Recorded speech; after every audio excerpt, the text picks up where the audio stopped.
السلام عليكم ورحمة الله وبركاته. بسم الله الرحمن الرحيم.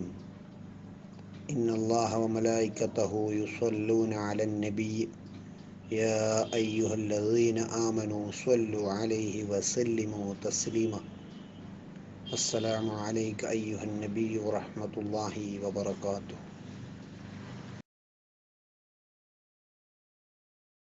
ഈ നെറ്റിയിലെ നിസ്കാരത്തൈമ്പ് റസൂലുള്ളാഹി സ്വല്ലല്ലാഹു അലൈഹി വസല്ലമയ്ക്ക് ഉണ്ടായിരുന്നോ?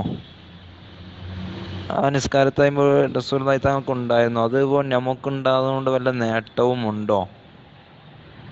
അത് നെറ്റിയിൽ അതുണ്ടാകുമ്പോൾ ഒരു റിയാക്കായിട്ട് തോന്നൂലേ? ഒരു അഹങ്കാരം ഇതൊക്കെ വരാണെങ്കിൽ നമുക്കത് പോകാൻ വേണ്ടി ദുആ ചെയ്തൂടെ എന്നൊരു സംശയം. അതുകൊണ്ട് വല്ല ആഖിറത്തിന് വല്ല നേട്ടമുണ്ടോ? എന്തെങ്കിലുമൊക്കെ ഹദീസ് ഉണ്ടോ അങ്ങനെയുള്ളവർക്ക് എന്തെങ്കിലുമൊക്കെ പരിഗണന ഉള്ളതായി? അത് അള്ളാഹുവിന് സുജൂദ് ചെയ്ത് ആ സുജൂദിൻ്റെ അടയാളങ്ങളുള്ള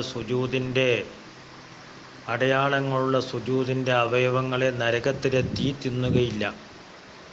പ്രത്യേകിച്ചും നെറ്റിത്തടം, അവിടെയാണ് നിസ്കാരത്തയമ്പ് വ്യക്തമായി കാണുക.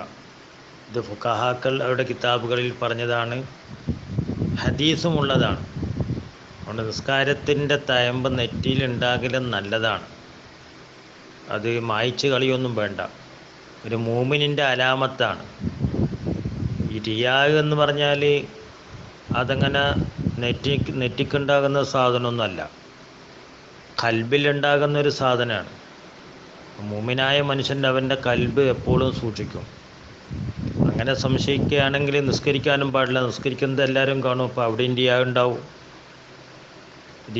ഹജ്ജിനും പോകാൻ പാടില്ല, ഹജ്ജിന് പോകുന്ന എല്ലാവരും കാണുന്നുണ്ട്, അപ്പോൾ അവിടെയും റിയാഹ് ഉണ്ടാവും.